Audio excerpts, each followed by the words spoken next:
Dunning-Kruger. Oh ya, Dunning-Kruger. Dunning-Kruger intinya Intinya intinya deh sotoy bukan sotoy doang ya, tapi perasaan kayak anjing gue tahu banyak.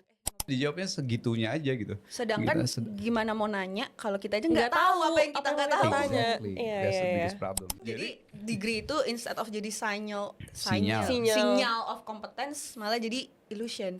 Tinggal lu cece Anda untuk Iya, pakai benar. that tool. Pokoknya lo harus jadi supir buat si AI lo itu Yoi. sendiri.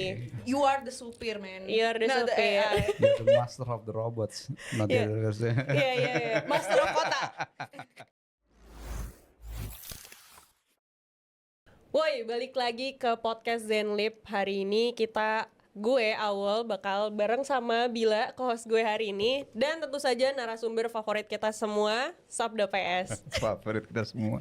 Favorit lah, lo paling tinggi engagementnya Om Bos di sosmed. Semua orang tuh nyariin lo gitu. Iya boleh lah. Walaupun gue suka lupa gitu kan ngepost. By the way, gue udah ngasih tau Bila tadi. Jadi gue tuh sebenarnya bukan private person yang sosok mau misterius, jarang post apa segala macem. Tapi cuma nggak kepikirannya mau lupa mau post. Anyway, so yeah, welcome guys. Udah lama nih kita nggak ketemu lagi. Ya. Iya, dia terlalu sibuk guys, terlalu banyak kesibukan lain. Oke, nah di podcast hari ini kita bakal ada topik yang menarik. Tapi di hari ini, sebelum kita lanjut ke topik menarik, ada satu pertanyaan dari podcast sebelumnya. Di podcast sebelumnya kan kita udah ngebahas apa aja, Bill? Macro trends. Macro trends, ada depopulasi, deglobalisasi, sama yang terakhir AI. Nah, ada AI. Tapi sebelum kita lanjut ke topik selanjutnya, ada satu pertanyaan nih dari salah satu teman kita di sosial media. Namanya Fadil Rahman. Dia nanya, Om Bos, bagaimana kalau suatu negara belum sempat maju tapi populasinya udah terlanjur menurun? Gue jawab nih. Jawab dulu. Okay. Pertama-tama gue bilang dulu, kalau lu denger dia ngomong Om Bos, nanti si satunya manggil gue Pade. Itu gara-gara keponakan gue sering beredar gitu kan di sini. Jadi akhirnya pada ikut-ikutan. Dan buat lo jadi ikut-ikutan ya. Lo manggil gue mau nama nggak apa-apa Bang Mas gitu. Kalau bisa jadi ikut-ikutan. Nanti kecepatan tua gue nanti. Emang. Anyway, nah itu tadi belum tua udah kecepatan Pade gitu kan. Apa tadi sebelum kaya tapi udah depopulasi nih. Gitu Iya, kan. betul. Sebenarnya to be honest ya, to be very honest itu sebenarnya emang masalah banget sih gitu. Jadi ada beberapa hal. Nih gue singkat dulu ya sebelum kita akan ngomongin macam-macam. Shortcutnya adalah number one, emang mau nggak mau kita tuh harus banget siapin hal-hal yang basic needs gitu, basic needs yang kebutuhan manusia dasar nih. Sandang pangan papan tuh itu harus kuat banget dulu tuh supaya kita bisa punya bukan budidaya, what's the word ya? Swasembada. Yes. Swasembada, pangan tuh tahan gitu. Terus kemudian yang kayak gitu-gitu tuh harus banget secure. Apalagi zaman sekarang climate change juga ya. Itu juga bikin masalah. Jadi at the very least itu kita ready di situ dulu deh. Walaupun kita, let's say misalnya kita ada masalah dengan susah majunya atau segala macam, at least basic needs terpenuhi dengan aman dan nyaman, secure gitu. That's number one. Nah number two sebenarnya ini gue belum sampai final decision ya. Maksudnya 80% perhitungan gue kayak this is the solution gitu loh. Cuman singkatnya adalah gimana caranya kita bisa kayak gitu ya anak mudanya ini kan. Jadi sebenarnya gini, kenapa sih masalah belum kaya tapi udah depopulasi itu masalahnya di mana? Karena gini, kalau di negara maju itu biasanya social welfare buat uang pensiun yang udah di atas umur 65 biasanya gitu kan, itu dibayar, mereka dapat nih jatah, jadi kayak dana pensiun gitu loh. Mereka dapat dana pensiun, tapi dibayar oleh siapa? Oleh pembayar employee. Justru anak muda kerja dipajakin, pajaknya ini untuk nanggung para senior yang udah pensiun ini. Okay. Karena itu welfare state ya. Di kita sih sebenarnya nggak ada kayak gitu. Jadi itu terjadi masalah gara-gara zaman dulu ya, waktu awal-awal banget si welfare system ini ada misalnya di Amerika di mana segala macam, itu kayak populasi senior citizennya dibanding pembayar pajak itu bisa jadi cuma 2 atau 3, terus kemudian nanggung 16. Kebayang gak sih? Jadi 16 lulu nih yang muda-muda dipajakin hasil pajaknya buat uang pensiun mereka, tapi ini ada 16 orang, sini ada 3. atau Buat 2. nanggung pade nanti. Iya, Pak De, dari kita nih kita bakal nanggung Nanggung, Pak De. Kalau gue udah pensiun. Kalau kita di Iya. luar sana. bentar Iya. lagi kan. Nah, iya itu masalahnya dulu. Nah, sekarang dengan depopulasi tadi, anak-anaknya kan saya beranaknya cuma dikit nih. Jadi cuma 2 orang bahkan kurang gitu kan. Jadi komposisinya, rasionya tuh berubah. Para pensiunan ini ya bisa jadi satu pensiunan ditanggung cuma oleh 3 atau 2 anak muda nih. Which is buset kan kasihan nih gitu ya, maksudnya ya emang agak-agak sial deh lu gitu kan karena memang menanggung itu, tapi itu pada keadaan welfare state di mana kita sebenarnya belum sampai nyampe. situ, belum nyampe di situ. So jadi kita nggak punya belum punya masalah itu banget gitu. Kalau kita punya kalau kita melaksanakan itu iya, tapi sekarang kan enggak. Tapi secara konsepnya gimana pun juga para senior citizens ini ya kan itu gimana pun ya agak susah lah produktif. Memang gimana pun ya mereka udah nggak mampu segala macam, dan emang kita udah punya kebiasaan sebenarnya secara tradisi, secara budaya tradisional sebenarnya ya itulah yang jadinya sandwich generation. Untuk ngurusin yang Lebih Untuk tua. emang jadi ngurusinnya nggak dari negara nih yang nanggung, tapi kalau dia punya anak segala macam ya anaknya. anak cucu cicit. Anak cucu Iya. ya anak biasanya anak lah yang sanggup untuk ngebayarin cucunya belum masih main gundu gitu kan. Nggak ada main Jadi gundu lagi anaknya zaman ngebayarin sekarang. orang tua, ngebayarin anaknya lagi. Iya. Gitu Makanya sandwich generation kan konsep itu kan. Iya, Yoi. betul. Nah, sekarang gimana cara? Masalahnya sekarang sanggup nggak sih biayanya dia nih? Maksudnya gajinya dia lah, income-nya lah gitu kan. Income-nya dia sanggup nggak sih untuk ngebiayain orang tua kayak gitu kan? Model kayak gitu. Nah, kalau to be very honest juga agak-agak mepet, dan makanya semua ya banyak lah ya Gen Z yang merasakan, atau nggak Gen Z doang, millennials juga merasakan berat nih nanggung gitu. Sebenarnya 80% dari perhitungan gua solusinya ya adalah cari kerja di tempat lain yang gaji bisa gede banget, which is di luar negeri. Tapi akhirnya mereka tetap ngirim ke sini karena duitnya jadi berharga banget dong gitu kan. Yang tadinya di sini X lah gitu pendapatannya, di sana mungkin jadi 4X, 5X, dan kemudian bisa dibalikin ya 20% aja deh X. Udah cukup gitu, buat relatif cukup untuk keluarga, orang tua dan sebagainya. 4X 5X dengan effort yang sama gitu ya. Dengan effort yang sama. Iya. Ya mungkin effortnya lebih, tapi lebih tepat sih, karena biasanya kan ya you know lah, kadang-kadang ya kalau di negara maju ini kerjaannya lebih penting gitu. Ngerti nggak sih? Kadang-kadang kalau di kita kerjaannya banyak tapi nggak penting, nah itu itu pola budaya atau something. We'll see lah bagian situ ya. Oke. Gitu. So kira-kira jawaban singkatnya kayak gitu. TLDR lah, nggak TLDR banget sih tapi ya you know. Jawaban singkat ya nggak singkat ya, Bill. Oh, gue kira lu baru mau ngomong TLDR-nya apa? Oke, thank you Om Bos buat jawabannya. Nah, ini buat Fadila Rahman, didengerin ya jawaban dari Om Bos. Buat kalian semua juga kalau misalnya ada mau yang nanya dijawab sama Sabda, bisa langsung komen aja di bawah. Nanti bakal kita pilih buat ditanyain langsung sama Om Bos. Ya kalau mau topik ya boleh gitu. Iya. Seru apa kayak yang seruan gitu. Tuh, apa aja deh kalian tanyain di bawah, ntar kita pilih gitu. Curhat boleh ya?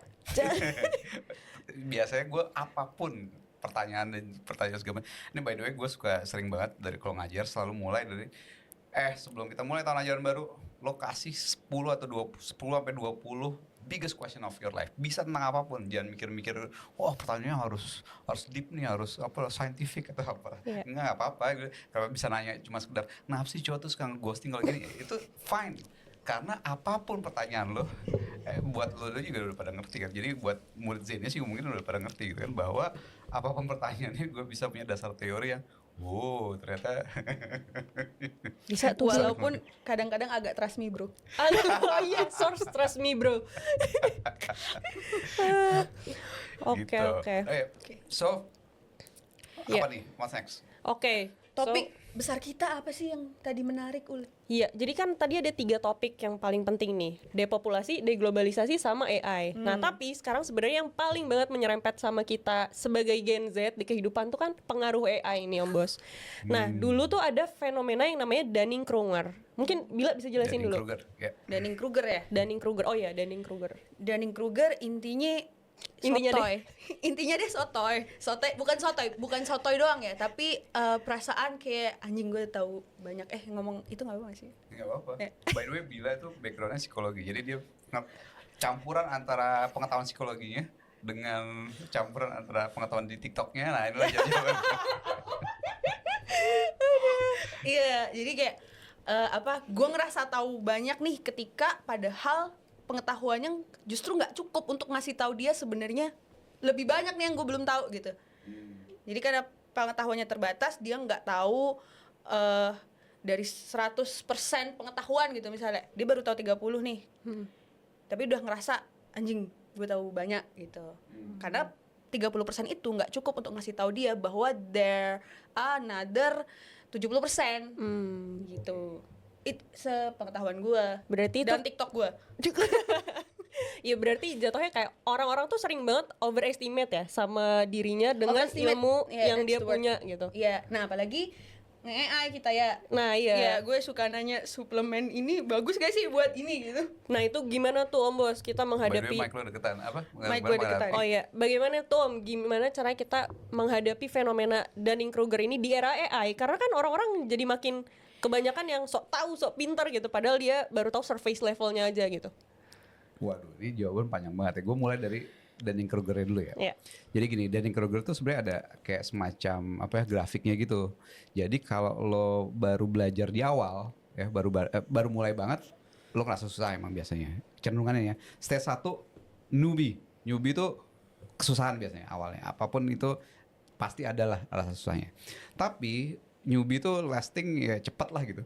Habis lo masuk nih mulai di era beginner. Nah di era beginner ini biasanya ketika lo beginner itu belajar big picture-nya, framework dasar yang justru all encompassing itu apa ya? Kayak big picture the whole thing gitu. Jadi lo misalnya belajar marketing, konsep marketing secara umum secara garis besar gini gitu. Iya. Nah ada kecenderungan sana. Jadi ada kecenderungan ketika di awal jadi beginner dapat itu, nah mulai nih ST. Sotoy. Kalau Helikopter view, jadi dia dari atas Iya, ngerasanya udah ngeliat tahu semuanya. Yo, Iya, udah iya, kelihatan iya. semua, cincai ini ya. Paling gini doang. kecil. Nah, jadi di situ ada awal tuh pasti gitu. Tapi begitu dia mulai jalanin sesuatu, mulai nabrak nih. Anjir, ternyata nggak segitu ya. Itu belajar lagi. Nah, lama-lama ada apa sih the valley of doom? Or gue lupa namanya apa, the valley of despair. Yep. Jadi awalnya tuh naik dulu PD-nya. Tapi habis itu turun, begitu makin dalam anjir. Makin ngerasa Makin anjir anjir. ternyata. Yang gue tahu, gue nggak tahu apa-apa. Iya, Nah. anjir ternyata lebih banyak lagi yang harus gue Nah, pelajari. Iya. Habis itu baru pelan-pelan lama-lama mulai beneran jago. Nah, beneran jago, akhirnya PD-nya kesesuaian. Nah, itu satu jawaban apa? Pengertian umum tentang Dunning-Kruger dibilang tepat sebenarnya baru 70-80%. Lu mau Pak? Mau angkat tangan. Iya, oke. Ya. Gue juga mau. Ini mau nanya, itu mau jawab ya. Iya. Jadi di akhir-akhir itu ketika dia mulai pede, kalau di pemahaman gue itu karena dia apa ya, peta realitasnya lebih akurat. Iya. Untuk dia tuh bisa mapping, oh ini yang gue beneran paham, ini yang Iya. emang gue harus masih explore Cari lagi, tahu. cari tahu, pelajarin. Ini yang kayak ya udahlah gitu. Jadi maksudnya gara-gara peta realitas itu tuh dia lebih ke gambar tuh apa yang gue beneran nggak tahu dibandingkan ketika dia di Valley of Despair The itu Valley of Despair, kan iya. rasanya nggak tahu apapun tuh. Tapi ketika setelah itu kayak oke ini gue tahu nih, tapi ini yang gue emang belum tahu. Gitu. Iya. Gitu nggak sih? Nah ini poin nomor 2-nya nih. Ada poin nomor 2. Jadi sebenarnya Dunning-Kruger itu bukan cuma masalah kepedeannya itu, tapi yang diukur sama penelitian yang actualnya itu adalah gap antara the actual knowledge dan seberapa pede dia sama knowledge-nya gitu. Jadi misalnya itu ada gapnya gitu. Dan itu ada selisipan emang. Jadi ketika lagi beginner nih, wow itu gapnya paling jauh tuh antara the real knowledge yang dia punya dengan real knowledge yang dia punya dengan level of PD-nya dia terhadap delusinya dia terhadap pengetahuan itu level gapnya paling jauh. Nah di Valley of Despair dia mulai gapnya tuh mulai tutup gitu kan tadi kan naik dulu nih. Nah ini actual kan naik terus kan sebenarnya kan. Nah mulai nutup sampai lama-lama kayak gini. And then pada posisi-posisi menuju itu dia tuh sebenarnya masih nggak sepede itu tapi knowledge actualnya tuh masih banyak tuh. Nah begitu pas udah mulai banyak, dia sudah mulai sering dealing sama orang-orang segala macam, lama-lama ngeliat ternyata nih orang-orang lebih dodol dari gue. Itu yang lo lihat ke kita ya. Jadi mulai pedenya ikut. Mungkin itu perasaan pade aja. Oh iya. Mungkin kita nggak ngerasa kayak gitu soalnya. Karena kita masih di bawah tadi, masih Mungkin kita obat, masih di sini. Masih despair. masih despair bener. Iya. Gitu. Jadi kalau udah di atas bisa ngerasa kayak terus gitu ya abis Pak De. itu- For certain things ya gue merasa begitu. Yes. Tapi nggak banyak. Ingat ya, tiap orang tuh punya dimensi beda-beda, ya kan? Nggak untuk semua hal. Gue ngerasa gitu. Ada satu hal lah, 2 deh yang gue ngerasa, aduh ini orang belum ngerti nih bagian ini gitu. Gila. Anyway, itu poin. Sorry ya, Pak Abis gimana pun ya, been 30 years doing this ya. Nomor 30. Waduh, 30 umurnya berarti berapa dari umur Pak? 5. Jadi Dari umur coba gue bermatematika dari umur berapa coba? 5. Exactly. Anyway, nah terus poin nomor 2. Tapi gue menekenin poin nomor 3 nih. Yep. Ya, poin nomor 3 ini itu jadi gini, kalau dari apa ya, simple epistemologi gak sih? Epistemologi itu bagaimana lo berpengetahuan atau manusia berpengetahuan. Itu nama filosofinya, bidang filosofinya itu namanya epistemologi. Nah, sederhananya, simplified versionnya itu ada apa ya, metakognisi. Metakognisi. Jadi bagaimana lo melihat apa ya, isi otak lo sendiri. Thinking about thinking. Thinking about your own knowledge gitu ya. Nah, jadi lo ada yang lo tahu apa yang lo tahu, ya kan? Ada yang lo tahu, mana yang lo nggak tahu. Iya. Ada yang lo nggak tahu apa yang lo tahu, gitu Iya. kan? Ada yang nggak tahu apa yang lo nggak tahu. Iya. Kebayang kan? Nah, jadi kalau kita cuma tahu apa yang kita tahu sama tahu apa yang kita nggak tahu, ya oke. Yang biasanya kita, oh gue nggak tahu ini, kita tahu nih kalau kita nggak tahu, itu aman. Kita punya apa, pas ditanya, gue bisa jawab nggak tahu. Atau misalnya kalau misalnya dikasih tantangan ini, kayak gue nggak punya ini, aduh gue nggak berani karena gue tahu bahwa gue nggak tahu itu. Iya. Gitu. Tapi banyak sebenarnya jauh lebih banyak ranah di mana kita nggak tahu apa yang kita nggak tahu. Oke. Gitu loh, kita nggak tahu apa yang kita itu, ya tahu dari mana, lo harus tahu itu. Kalau lo nggak tahu baru harus tahu gitu kan. Nah, Benar, that's benar. one of the biggest problem sebenarnya dari nggak tahuan itu. Gitu. Jadi kalau lo, ya itu tadi balik lagi ke soal AI. Nah, AI-nya ini kan ngasih ilusi awal bahwa oh gue jadi tahu nih segala macam. Nah, tapi AI nggak bisa ngasih peta lengkap kadang-kadang kalau lo nggak tanya. Iya. Kalau nggak tanya tuh suka ya nggak ngasih peta lengkap lah, dan kebatas juga sama jawabannya dia seberapa. Promnya kita harus lebih Batas, detail ya. Iya. Batasnya cuma 2000 kata misalnya, 2000 token atau 3000 token gitu kan. Iya. Ya udah dijawabnya segitunya aja gitu. Sedangkan Gitu, gimana mau nanya kalau kita aja Nggak nggak tahu tahu apa yang kita nggak tahu. tanya. Exactly. Iya, That's the iya, biggest iya. problem. Nah, itu jadi fenomena Dunning-Kruger itu emang apa ya? Ya gara-gara AI gue emang ngeliat ada kecenderungan untuk wah ini gue tahu nih gitu. Nah, but there's a solution of course gitu kan untuk itu. Tapi apakah kita mau ngomongin solusi sekarang? Nanti sebelum Mungkin masuk ke nanti. solusi. Itu dulu, Iya. yang penting tahu dulu ya. Ada Iya. there's a problem di mana Dunning-Kruger itu ada, dan kemudian kecenderungan AI itu membuat ada perasaan seperti itu, membawa ilusi seperti itu gitu kan. Mengenhance efek itulah ke orang-orang gitu. Iya, jadi mengenhance itu apa? Memperkuat rasa bahwa lo Iya. tahu gitu kan. Terhadap hal itu, tapi to be honest gitu ya. For the seniors gitu, kadang-kadang ya gue Are you the senior? Ayo di sini. misalnya nih ada yang kerja oke dia nggak tahu, ya udah gue biarin dulu. Tapi kan gue a teacher, beda ya, bukan Yep. cuma sekedar gue bosnya lu gitu. Bukan cuma Tapi- senior tapi teacher juga. I'm a teacher, jadi gue tahu kebiasaan itu ada gitu. Nanti dia udah so tahu dulu nggak apa-apa. Dan gue suka untuk anak-anak so tahu, cobain dulu, nabrak. Nah, Kan gue nggak bilang apa-apa sih tapi Iya. nah, karena itu bener ya buat secara pedagogi itu that's a good thing, namanya productive failure. Jadi, nah ya kan, nah, apa yang lo belum tahu ini. Itu sering ya gue ketika jalanin company itu pasti gue akan sering melakukan itu, dan murid-murid gue juga selalu melakukan itu, karena kadang-kadang kalau lo nggak nabrak, nggak tahu nih apa sebenarnya yang kurangnya. Lo nggak, itu tadi lo nggak tahu apa yang lo nggak tahu gitu. Yep. Begitu nabrak, mulai nih gue tahu nih ada masalah at least, walaupun belum tahu masalahnya di mana gitu Iya. kan. Habis itu baru kita kasih guidance. proses Anyway. nabrak itu kan proses ngebentuk model kita tentang dunia gitu gak sih? Yes, Peta realitas kita, iya. iya. Di mana proses nabrak tuh bahasa gue tuh kayak peta realitas lo ditabrakin, dijegrekin against the actual world lah. Seharusnya gini dong, tapi kok nggak gini? Realitasnya nggak Realitasnya gitu, gini. gitu. Nah, berarti ini diperbaiki peta realitasnya, Iya. bukan realitas lo saya. Iya. Anyway. Oke, berarti setiap orang yang ngerasa dirinya tahu, dia harus ketabrak yang dia ngerasa dirinya tahu sesuatu tapi padahal dia nggak tahu, berarti harus nabrak peta realitasnya sendiri dulu untuk tahu bahwa dia tuh nggak tahu. Nabrak di realitas itu ya. Jadi justru itu actually that's a better model. Jadi selalu cara terbaiknya adalah nabrakin ini lu, tabrakin. Emang itu cara terbaik, tapi tabrakan ini ya kan bisa yang costly. Bahasanya tuh agak janggal Iya, ya. Nabrak. Iya. Sorry. Either jadi gini. Gimana caranya? Berarti kalau gitu ada proses belajar. Ini soalnya belajar ideal namanya itu rasa lo nabrak atau apapun itu yang ada perasaannya gitu, itu existential learning nih. Existential learning itu penting banget karena existential learning men-trigger ada rasa stres, ada rasa frustasi, ada rasa apa segala macam yang buat belajar punya dampak nih. Punya dampak yang emotionally memorable. Gue inget tuh gue pernah belajar, wah anjir gue waktu itu gini-gini. Itu biasanya cerita itu umur 30 tahun gitu tetap keinget tuh hal-hal yang kayak gitu. Nah proses belajar yang ada kenabrakannya ini itu penting emang. Nah tinggal bagaimana proses nabrak ini bisa disimulasikan atau di apa ya kayak dites-tesin dengan resiko yang kecil.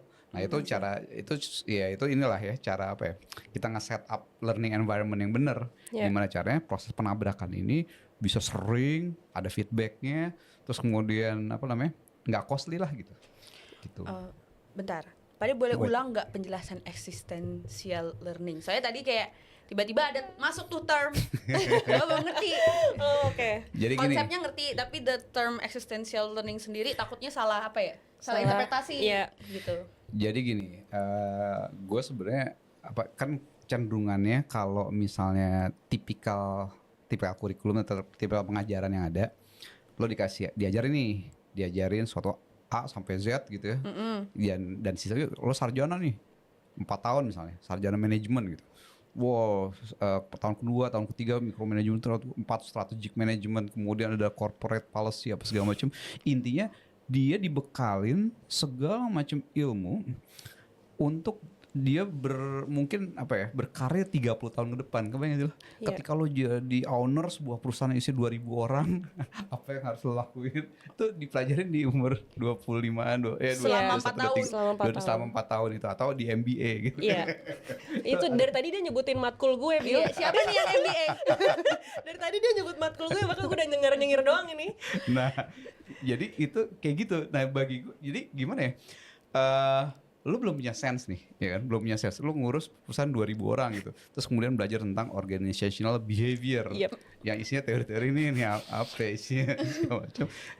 Belum sempet ngerasain the actual ininya apa sih gitu implementasinya kan? gimana? Implementasi apa atau mungkin ada variabel-variabel yang enggak di-adjust apa segala macam. Sehingga lu belum punya sense tahu bisa ya, lu tahu bisa, ngerti juga bisa ngerti. Tapi belum punya sense mana yang prioritas atau variabel yang dalam settingan kayak gini nih ada agak beda nih di sini gitu loh.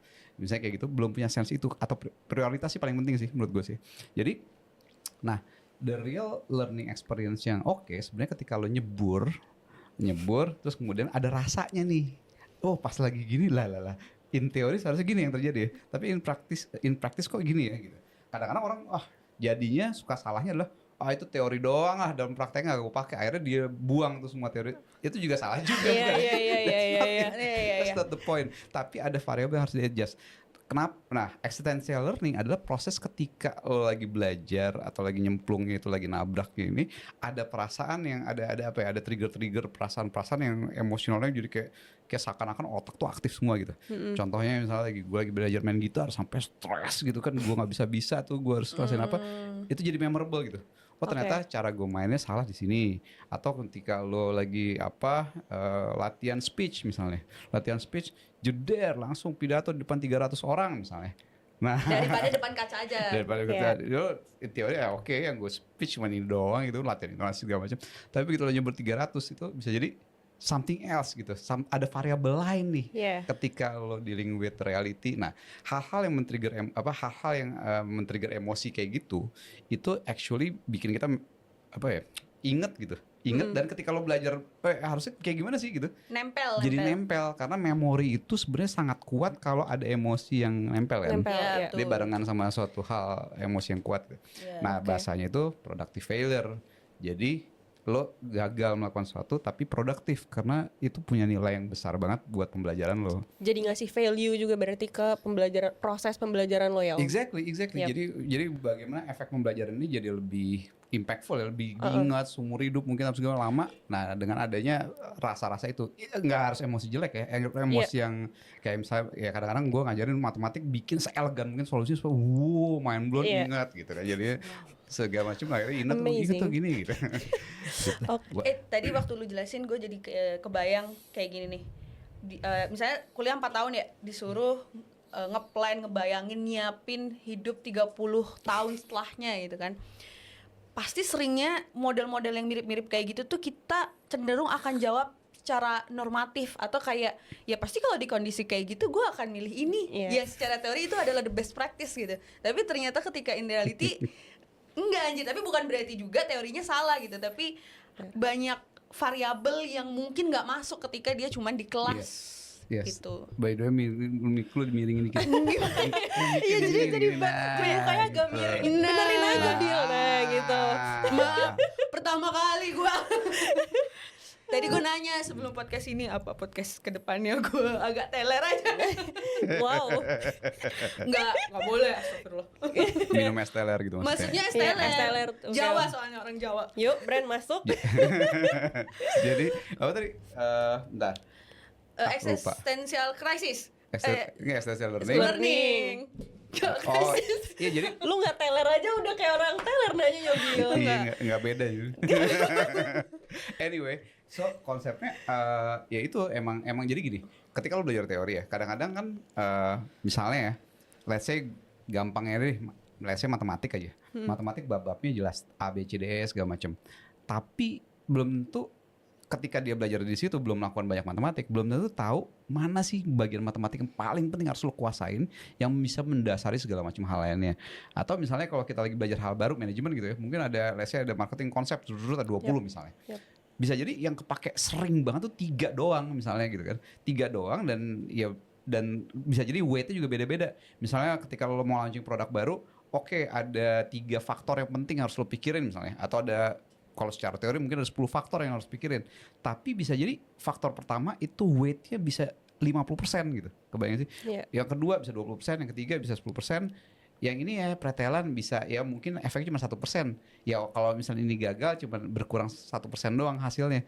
Itu kan sense ya antara mana dari variabel ini yang paling penting dalam suatu setup, itu harus nabrak, harus dijeder di lapangan. Exactly. Lu dulu. Gue dulu. Oke, berarti kan dalam proses kita nabrak tadi nih Om, berarti kan kita supir nih ya, anggap supir. Directionnya itu dari mana Om? Apakah dia bawaan atau ada Google cara Map-nya berlatih? siapa? Iya, Google Maps-nya itu siapa gitu. Ya, bagian situ sebenarnya gini, itu tuh apa ya? Jadi ideally yang secara teori dulu nih ya, secara teori itu sebenarnya ideally lo tuh punya mentor gitu. Lo punya mentor yang bisa bantuin lo. Jadi gini, si mentor ini bisa bantuin lo untuk ngasih challenge yang tepat gitu loh. Kayak challenge yang tepat. Jadi kalau misalnya kalau nabrak resikonya ya paling segini gitu. Jadi disesuaikan sama apa resiko yang dia pantas lah buat dia gitu kan. Ketika waktu umur 20-an, thankfully gue punya mentor gitu kan, which is akhirnya jadi co-founder Zenius, Pak Medi itu. Nah itu sering tuh gue ditabrakin, kamu aja presentasi gitu kan, ke CEO apa gitu, presentasi tentang software gini gitu. Nah gue sering banget gituin gitu, cemplungin, ngajar itu. Ini ada 1000 murid nih presentasi tentang ini, dicemplungin ke tempat-tempat kayak begituan. Mentor lo itu akan ada guidance dikit, mungkin 20% aja, 80% ini. Dan dia punya pengalaman, of course, udah 15 tahun duluan lah, ada pengalaman tentang pendidikan dan sebagainya. Sehingga gue punya apa ya, rasa aman juga sih, kayaknya gak ada mentor gue gitu. Iya. Kenapa? Ada backup dia. Pasti dijagain gitu. Airbag-nya Pak Medi. Selain Google Map, airbag juga. Ada airbag juga ternyata. Nah gitu. Jadi di situ abis itu nanti of course ada feedback gitu kan. Jadi selama proses itu ada petanya dikasih, kemudian juga pas nabrak dikasih feedback gitu. Nah cuman masalahnya zaman sekarang nggak semua orang punya privilege itu gitu. Dan waktu itu gue juga bukan cuma Pamedia, gue ngobrol sama beberapa senior pendidikan lain lah. Cuman ya yang paling intens sama Pamedia, yang lain-lain itu sama yang lain-lain yang nggak terlalu banyak gitu. Dan gue privilege enough untuk dapat mentor di pendidikan sampai pada level mantan menteri pendidikan dulu gitu kan. Cuman ya of course zaman sekarang belum tentu segitu. Nah tapi zaman sekarang ya justru itu apa yang ya gue sih berusaha ya. Ini kita udah saatnya untuk sebut gue tuh susah kadang-kadang kalau mau masuk soft landing gitu kan jualan produk. sebut gitu. produk. Karena bukan apa-apa, karena gini, ketika gue bikin produk kan bukan ujung-ujung gue mau bikin produk, oh ya udah coba ngiklanin gimana gitu. Gue mikir dari benar-benar masalah yang ada tuh dari mana datangnya, kemudian bikin produk yang benar-benar yang sebisa mungkin fit nih dengan problem itu dengan berbagai macam teori yang ada untuk solve the problem gitu kan. Nah jadinya gue mikir-mikir gimana caranya ya itu semua udah disediain oleh suatu sistem di mana sistem itu sendiri yang emang didesain by expert dan segala macam yang udah punya tahu pengalaman, dan bagaimana gue ngetrain sistem pembelajaran itu ada sistem AI dan machine learningnya yang emang jadi kayak ngopi otaknya si mentor gitu. Jadi kalau gue let's say gue math teacher gitu. Nah udah nih AI-nya gue desain untuk jadi gua gitu kan mesinnya. Di fine tune gitu kan. Supaya nih algoritma dan AI-nya ini benar-benar bisa jadi gua kalau nilai jawaban orang gitu. Feedbacknya segala macam. Dan ini ada beberapa macam-macam course yang lain ya of course beda-beda tergantung dari keahlian si mentornya, siapa yang kita copy jadi mesin di situ gitu. Jadi kayak semua orang punya mentornya sendiri. Yes, jadi basically dapat digital version of the mentor gitu kan. The private mentor. Nah, the private mentor itu untuk bisa scalable, bisa jutaan yang make silahkan aja gitu. So everybody can get the same quality. Anjay. Asoy. Oh oke. Lu ada yang mau ditanya lagi Bill? Aduh lupa sumpah. Tadi sih kayak lupa sih. Lanjut aja dulu. Ya udah, gue lanjut dulu ya. Ini mungkin ada pertanyaan dari teman-teman juga. Kalau misalnya gue sekarang ngerasa nih, gue nggak punya peta realitas yang oke nih. Gue harus start dari mana? Bentar, berarti dia udah tahu. Dia udah tahu apa yang nggak dia tahu. Nggak dia tahu, tapi gue nggak tahu harus mencari itu kemana gitu. Brand masuk, produk masukin. Oke. Ini saatnya Silakan produk pada ini. this is your time. Again. Sebenarnya gini sih. Sebenarnya gini. To be very honest ya.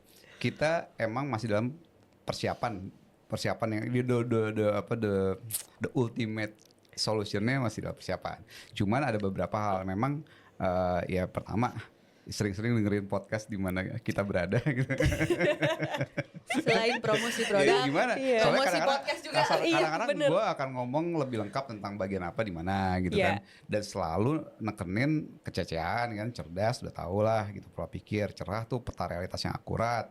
Asik tuh effective with others. Nah di bagian cerahnya, sementara ini solusi terbaik gue emang after lo berzeniusnya seharusnya udah cukup banyak gitu ya. Tapi kalau udah senior, masa gue ngulang-ulang lagi belajar fisika yang sama gitu kan. Nah kita tuh punya Malakabooks ya, malakabooks.id. Untuk itu fokus pada insight-nya dulu nih. At least lo tahu tentang banyak hal. Sehingga begitu lo masuk, jadi ini gue nggak tahu nih. Nah itu buat men-trigger lo juga untuk tahu, nanya ke AI lo. Ya kan bagian ini gue kurangnya apa? Nah atau juga cara pakai AI-nya. Cara pakai AI-nya itu gue punya instruksi khusus buat AI gue untuk selalu challenge gue kalau misalnya gue ada yang salah, selalu lihat blind spot gue gitu. Kalau setiap gue mau punya tesis, punya pernyataan, punya apa segala macam, coba lihat blind spot gue mungkin di mana gue kurangnya gitu. Sehingga AI lo bisa emang secara actively juga ngasih ngasih saran gitu. Lo harus lihat dari sudut pandang ini, dari sudut pandang ini segala macam gitu. Nah, tapi di Malakabooks itu gue taruh nih memang supaya cukup banyak. Intinya ada kurikulum CCA lah di situ gitu. Segala macam bukunya tuh untuk kececean itu udah ada dan cepet. Kan short books nih. Targetnya Malakabooks kan gimana caranya bacaan kita orang-orang jenius, maksudnya senior yang udah 1000-an buku lebih disingkat jadi satu buku cuman ya paling 20 halaman beres gitu. Ada 200-300 buku itu udah sangat cukup. That's one thing. Buku-buku intinya deh. Intinya deh langsung rangkuman semua ya. Intinya deh versi buku gitu ya. Iya. Untuk kecacaan. Oke, nice. Oke. Lu nggak ngasih appreciate kalau gue ngerti itu asik. Iya. Gila. Gue lebih appreciate lu aware anjir. Kalau lu Gen X. Oke, Bade. Nah, Keren. that's one thing. Nah, sekarang gua nggak bisa ngomong terlalu banyak dulu ya. Tapi one of the more important thing adalah bagaimana yang kita siapin. Ya contohnya Zenlib ya di zenlib.id by the way.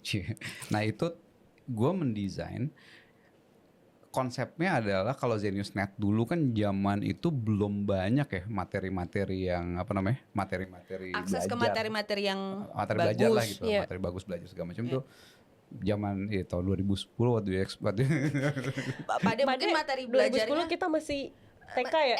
Iya sih, SD sih jujur. Bentar, kalau menurut gua kalau materi belajar yang bagusnya menurut gua udah ada, cuman not everybody can access it nggak Akses, sih? ya. di 2010 Iya. belum VD, ada belum anjir. ada. materi yang bagus Iya. menurut lo? Iya yang bahasa Indonesia ya sorry Iya. Waktu itu sih gue belum conscious ya. Iya. belum ada Belum bisa ngejudge ini materi bagus apa enggak. Gue dulu belum belajar ya itu kayaknya masih main doang ke bahkan sekolah. sebenarnya gue mulai itu 2004 bikinnya dan Khan Academy Iya. itu 2006 gitu jadi we're earlier actually karena Academy apalagi nah itu jadi ZeniusNet ZeniusNet lah ya itu waktu dulu mulai gara-gara konsepnya belajar nih jadi belajar karena materi belajarnya belum ada gitu yang bagus tuh belum ada jadi kita buat itu tapi di zaman sekarang gue ngeliat materi bagus justru everywhere bahasa Inggris bahasa Indonesia segala macam ada yang sangat kurang apa yang sangat kurang itu tadi peran mentornya nih peran untuk lo ngarahin kemana dengan praktis yang benar karena gini kita tuh pengalaman gue ngajar sering banget lah gue apapun yang gue ngomongin orang tuh sering banget ngerasa ngerti.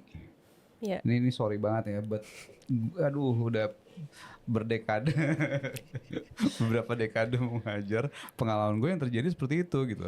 Ya oke, ngerti oke, udah ngerasa ngerti. Tapi begitu di actual check di tes di segala macam ternyata belum benar-benar ngerti atau belum tahu lah at least bagaimana aplikasi ke situ. Karena nggak kelihatan progresnya ya kalau dulu. Kalau di Zenlib kan udah ada tuh bar progresnya itu. Iya. Itu yang ngetes dan ngecek siapa Pak De sampai dia ketahuan ternyata belum bisa. Maksudnya waktu dulu ya gua lah kan pas ngajar nih misalnya gua ngajar dulu ya gua ngajar di kan kelas Ngerti. Coba ini jelasin. atau live dulu juga sempat kan live ngajar ngerti oke gua Coba soalnya jelasin. gua soal nih soal itu soal pengertian yang bisa jawab oke benar 5% gitu kayak gitu sering banget dan itu tentang banyak hal nggak cuma hal-hal yang susah ya bahkan hal yang kesannya gampang itu juga sama so gue fokusin ya jadinya adalah bagaimana membuat sistem yang bener-bener ya itu tadi jadi lo cek beneran tabrak nih jadi tempat nabrak untuk ngetes ini kita tahu ngerjain soal lah segala macam dan soalnya kan zaman sekarang gara-gara enak lo nggak cuma pilihan doang lo bisa harus nulis harus ngomong harus jelasin segala macam pokoknya ribet yang penting ya ribet yang penting untuk nguji bener-bener lo ngerti nggak gitu jadi lo nggak lagi ada feeling apa impostor syndrome. Kalau nggak Impostor syndrome gitu. saya emang impostor aja kita. Jadi lo actually di tes nih gitu beneran ngerti nggak segala macam dan di grade sama AI-nya dikasih feedback juga dan AI-nya udah di tune ya sesuai dengan siapa mentornya lah gitu. Oke, jadi ada materi, latihan soal, sama mentornya yang ngecek. Yes. Benar atau salahnya. Mentornya mungkin bikin latihan soal untuk making sure ini udah. soalnya ngecek pemahaman di materi ini. 1, 2 ngoreksi, Betul. 3 ngasih feedback, Feedback langsung. Yes. 4 ngarahin. Nah arahin. Nah, kalau jadi arahin tuh nggak langsung sih ya, nggak kelihatan langsung. Tapi ngarahin tuh ada algoritma di belakangnya, which is yang itu yang gue coding sendiri gitu. Di bagian namanya ZenBrain ya di belakangnya itu namanya ZenBrain. Zenbrain. Itu ZenBrain itu sama kayak kalau Pade ngarahin orang. Iya. Gitu. Bagaimana gue nge-digitalize myself di situ gitu kan. Plus apa? Tapi tergantung dari tutornya siapa. Maksudnya ada bagian di mana engine pedagoginya ini murni dari gue, tapi untuk materi-materi tertentu nanti ada adjustmentnya untuk gini. Iya, karena namanya bukan Sabda Brain. Yes, ZenBrain. Zenbrain. Jadi Baru- ininya baru. tutor-tutor Zenius gitu. Yes, gitu, true. So, ya, jadi intinya balik lagi, gua merasa sangat membutuhkan buat anak-anak supaya buat lulu gitu ya, supaya ada sistem di mana lo bisa nabrak dengan murah, nyaman, scalable dan ada mentor, so lo bisa bener-bener kerasa nih, lo beneran udah ngerti belum gitu. Oke, Keren. Ada. enggak sih. Oke, langsung next solusi. Next solusi. Iya. Next solusinya apa? Nggak apa-apa, Nggak, ngomong aja. Maksudnya si Ombos dari tadi kan masih menahan solusi besarnya nih kan. Kan balik lagi ke topik utama kita si Dunning-Kruger. fenomena Dunning-Kruger ini di era AI gimana? Oh, atau mungkin gue coba pemahaman gue nih, mungkin Coba. apa yang gue pahamin, apa yang dipahami penonton, atau mungkin penonton lebih pintar jadi lebih paham dari pemahaman gue. Tapi intinya deh, pemahaman gue gini Pak deh. Dunning-Kruger di era AI itu, ya udah Dunning-Kruger in itself kayak gitulah, overestimate themselves. Dirinya. Di era AI itu ke enhance karena mereka sekarang bisa dapat informasi sekilas gitu. Plus mereka pun mau nanya, kalau mereka nggak tahu apa yang mereka nggak tahu, mereka juga nggak bisa nanya gitu kan. Nah sebenarnya di sekarang itu lumayan inevitable nggak sih untuk lu dapat efek itu, Dunning-Kruger. Inevitable, tapi maybe this is not something yang negatif or positif, this is just the reality. Yang True. bisa kita lakuin adalah ya udah memperbanyak hasanah, memperbanyak C2 lah ya, memperbanyak C2. Iya. Tapi C2 apa dulu jelasin? cerah tadi yang petaritas yang akurat lah gitu. Iya. Tapi ini kan membangunnya. Nah, ngetesnya beneran akurat Yes. atau enggak dengan latihan plus punya mentor. Yoi. Jadi Gitu. pengetahuannya tadi C2 ya lumayan sekarang. Ini gue belum ngasih bigger apa ultimate solution sekarang ya. Nanti lain kali di episode. Lain Tapi kali. Oh di episode selanjutnya. selanjutnya. Kalau rame lanjut part 2 ya berarti. Nah, pertama itu ada lumayan tuh di Malaka Books gitu kan. All the books Yeah. tuh mendesain untuk singkat segala macam supaya lo cukup punya peta realitas. That's number one. Number two, kita punya desain Zenlib yang sementara memang terbatas di bahasa doang, tapi there will be lots of courses yang penting. Nah, sebenarnya masalah ini bukan datang dari sisi elunya doang, pembelajarnya doang. Tapi sebenarnya ini dari generasi gue nya. Generasi apa tuh, Pak? Gue masih Gen X terakhir ya. Gen X terakhir. Gue Nggak terima kalau Gen X doang. Iya. Terakhir kok. Gue Iya, tua. harus didetailin ya, ditebelin itu X-nya terakhir. 85 tahun 85. Anyway, nah jadi ya ini teman-teman gue segala macem yang udah si level direktur segala macem tuh ya karena kalau gue datang reunian apa segala macem dan mereka taunya gue orang pendidikan ya kan komplainnya ke gue nih kalau ada masalah wah anak sekarang tuh gini gue membela lo semua lo by the way kalau Gen Z tuh suka gini Gen Z buset itu komplain ada yang benar tapi emang banyakan stereotyping ya. Nah jadi gue membela lo ya by the way. Iya makasih deh udah dibela Gen Z ini. Forever grateful. Masya Allah tabarakallah. Nah jadi di situ tapi ada request nih. Mereka tuh agak kerepotan juga karena mereka sendiri juga belum tentu ngerti bidang yang mereka. Misalnya gue mau ngerekrut misalnya apalah digital entrepreneur apa gitu, apa segala macam. Mereka juga nggak terlalu familiar dengan bidangnya, jadi itu ngerepotin HR-nya sendiri karena jadinya, let's say ada satu posisi yang apply itu bisa ratusan bahkan ribuan zaman sekarang. Nah terus kemudian gara-gara AI, wah ya kan segala macam CV-nya ininya segala macam, udah bagus. Gue tahu dari mana benar-benar jago tuh emang AI yang jago atau jago nge-prompt atau apa? How should I know gitu? Gue nggak cuman bikinin kopi bos gue. Tapi gue membantu operasional kantor dengan cutting the cost of unnecessary fun. Nah, Intinya sebenarnya bikin kopi bos doang. Iya. Alias gue. jadi all these things itu membuat kerepotan nih si levelnya. Bahkan kadang-kadang mereka juga aduh mikirnya nih agak kurang di sininya di situnya segala macam, juga komplain ya of course dengan kurikulum kita yang gini ya anak-anak kurang jadi nggak tahu ini nggak tahu itu, masa gini doang nggak bisa segala macam. Lalu sering ngeliat lah tuh di konten-konten TikTok gitu kan, ibu kota Jerman apa Cilacap apa Malaysia Singapura Amsterdam. nah yang kayak gitu-gitu. Nah jadi they need a solution juga untuk bagaimana screening anak-anak ini yang beneran jago gitu. Jadi nggak cuman ngomong doang, nggak cuman gara-gara pede doang, untuk screening bener-bener jago. Zaman dulu kesarjanaan itu sebenarnya sinyal.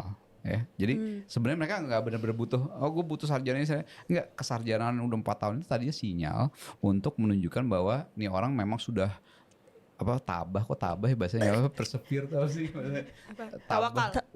bukan perseverance tuh punya grit, punya Perseverance. perseverance. Ya lo udah di drill dengan dar mata kuliah susah, ujian susah, tugas-tugas susah.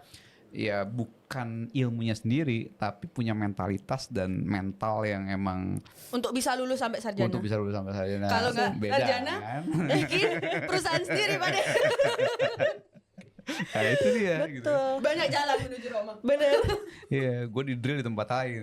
Nah, anyway, dengan itu tuh sarjana tuh sebenarnya signaling aja bahwa lo udah get through this gitu, udah melalui segala macem. Oh ya udah, itu jadi sinyal. Tapi sekarang sorry to say, inflation of degree gitu. Iya. Sarjana banyak, akhirnya ujungnya apa? Mau lomba-lombanya apa? Harus S2, Iya. S3 segala macam. Nah, tapi belum tentu juga itu jadi solusi, karena sorry to say, kadang-kadang sekarang mereka meragukan ya. Ini gue ngomong dari pandangan para corporate owners atau C-level direktur ini, mereka tuh benar meragukan. Nih anak-anak zaman sekarang beneran sarjana tuh beneran ngerjain tugas nggak sih? Atau emang basically gurunya ngasih soal AI, dosen yang ngasih soal AI dijawab lagi pakai AI, tinggal kumpulin beres. Lu Iya. menurut lu gimana? Yang baru kuliah selesai. Yang baru S2. Enggak, sebenarnya dia bahas itu buat ke gue. Emang ngarah ke gue aja, dia meragukan kemampuan gue, Bill. Ini kan lagi dites. Ini lagi dites, Jadi makanya marketing gue masuk nih di sini nih. Nah, Jadi degree itu instead of jadi sinyal Sinyal. of competence malah jadi illusion. Jadi justru itu, jadi kayak dulu sebelum ada AI ya dengan jumlah mahasiswa juga dikit segala macam, jadi beneran nguji nih, tapi Iya. lama-lama bisa diakalin. Iya, Nah iya. begitu lama-lama udah bisa diakalin, akhirnya sinyal itu jadi fake sinyal gitu, Iya, sinyal yang false. palsu. Jadi Iya, illusion iya, kan, false illusion of alarm. competence gitu. Illusion of competence, exactly. Nah jadinya they need something else yang actual Membuktikan bahwa mereka- Jadi mereka nggak terlalu peduli dengan itunya, tapi peduli sama satu skillnya bisa lebih akurat kan. Ya. Dengan ini kan mereka bisa benar-benar chunking tuh apa ya, kayak Potong. tepat gitu. Pengelompokan skillnya gitu, pas nih. Oh di sini kebutuhannya bisa lebih Iya. akurat. Kedua, sistemnya emang benar-benar butuh mastery. Lo kalau untuk lulus emang benar harus jago gitu. Kalau nggak bisa jago susah. Gitu. Nah itu they need that. Jadi dari sisi demand, jadi dari para ini tadi gitu kan, itu punya kebutuhan itu, dan kemudian dari lulunya sendiri juga sebenarnya kalau mau jago beneran lewat sini nih gitu. Jadi sekarang ya bukan udah agak susah lah bohong-bohongan lagi gitu. Maksudnya karena gara-gara semua orang bisa nipu gitu ininya dengan skillnya dia gitu kan, bahkan yang ngepromin belum tuh dia gitu kan. Nah jadi we need a better system untuk mastery ini, dan mereka juga butuh itu gitu. For mastery and to prove the mastery. To prove the mastery gitu. Jadi kalau buat lo yang pengen bener-bener tahu gue udah jago belum, ya that's the place. And then ada gunanya nantinya. Iya. Ada gunanya, ini dipakai buat apa? Ketika mereka apply apa segala macam, udah jelas kebutuhannya ya itu jadinya gitu. Oke. Sum up Intinya deh, Pak De, dari tadi kan AI ada yang kayak bikin wah jadinya malah illusion nyontek nggak ngerti apa segala macam. Tapi tadi juga AI juga bisa jadi mentor gitu. Iya. Nah, apa ya? Oke, tahu. gue bantu nih. Jadi gini, number one ya di era AI, actually kemampuan lo untuk this is the time where kececean itu sangat-sangat dibutuhin. Kenapa? Satu, cerdas, lo bisa mikir yang benar, Yeah. benar-benar terima informasi benar, ngambil kesimpulan benar, baca apapun yang dijawab sama AI lo dengan benar, itu penting, dan kreativitas juga di situ. Cerah membuat peta realitas lo lebih gede, jadi lo lebih banyak tahu apa yang lo nggak tahu. So you can ask better gitu kayak AI lo. Karena lo tahu nih, gue nggak tahu ini, oh ya jelasin bagian ini untuk suatu konsep ini, dan approach-nya juga benar gitu. Let's say lo mau terjun ke suatu ranah bidang baru, kecacatan jelas dibutuhin di situ untuk punya peta realitas yang akurat, tanya AI-nya jelas. And then itu AI dari sisi itunya ya, dari sisi pemakaian lo pribadinya. And then AI ini juga bisa digunain sama kita, ya kan? Sama kita bikin nih mesin-mesin di mana untuk ngebantu lo untuk belajar punya mentor pribadi yang scalable dan sangat-sangat murah dibandingkan mentor in real life yang mungkin dikit juga jumlahnya. Gitu. Makanya jangan lupa pakai Zenlip ya semuanya. Karena dari tadi dia nggak promo ya. Kita promo dulu. Dia nggak nyebut-nyebut nama produknya ini dari Tapi tadi. Jadi ngomong-ngomong soal AI, nggak ada sih yang ngomong soal AI. Tapi akhirnya gue kepikiran nih dari penjelasan dia, basically AI is just a tool. Iya, AI jadi- is just a tool. It can create like the Dunning-Kruger effect, illusion of competence, Betul. bla bla bla. But it's just a tool, A tools. just like gunting. It could cut you atau Iya. it could help you. Yes, of Jadi course. kayak jangan berlebihan. It's just AI. Tinggal lu cece Anda untuk Iya pakai benar. that tool. Pokoknya lo harus jadi supir buat si AI lo itu Yoi. sendiri. You are the supir, man. You are the Not supir. AI. You're the master of the robots, not the Yeah. others. Iya iya iya. Master of kota. Ya. Oke. Mungkin hari ini itu Itu aja dulu, ya ya. untuk Sampai situ dulu, topiknya. Buat kalian yang ada topik buat kita bahas bareng Om Bos atau Pak D buat Bila ini, jangan lupa komen di bawah ya teman-teman. Bye. Sip, bye. Bye bye.